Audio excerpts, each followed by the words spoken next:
Magandang araw po sa inyong lahat. Ako nga pala si Yasmin Kayam. Ang video na ito ay tungkol sa how to be a good citizens in our community. So bilang isang mamamayan, mahalaga ang pagiging responsibilidad, may malasakit sa kapwa at sa aktibong nakikilahok sa mga gawain sa komunidad.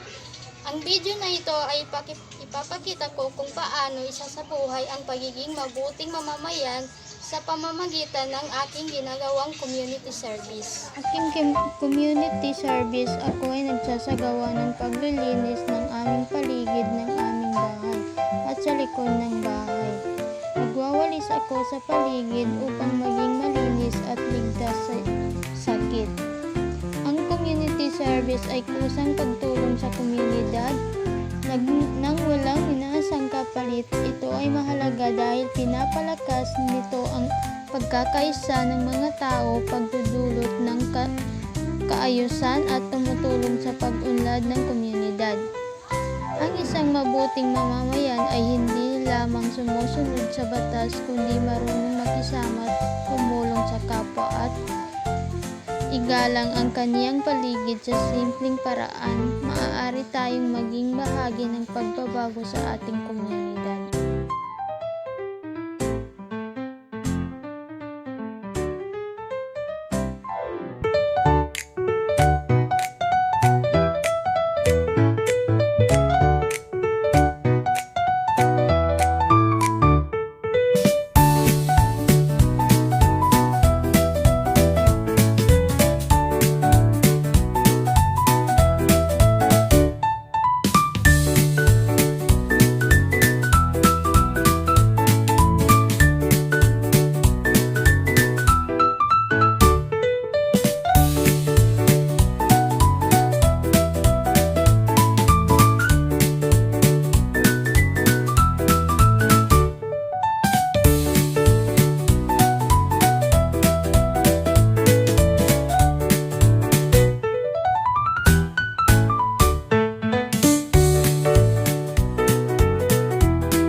Gawa ko ito kasama ang aking pamangkin. Sa aming pagtutulong, mas mabilis at mas maging maayos ang aming gawain. Habang kami ay nagtutulungan, nagpatanto ko na mahalaga ang bayanihan sa komunidad. Kapag nagtutulungan ang bawat isa, mas naging maayos at mas mapayapa ang ating karanasan. Natutunan ko na ang pagiging mabuting mamamayan ay isang nagsisimula sa sarili. Sa pamamagitan ng simpleng gawain tulad ng paglilinis at pagtulong sa pamilya, kakatulong na tayo sa ikabubuti ng komunidad. Natutunan ko rin na ang community service ay hindi mahirap gawin kung may puso at malasakit sa kapwa. Sa pamamagitan ng aking community service, kita ko sa simpleng paraan maaari tayong tumulong at maging ehemplo ng mabuting mamamayan sa ating community.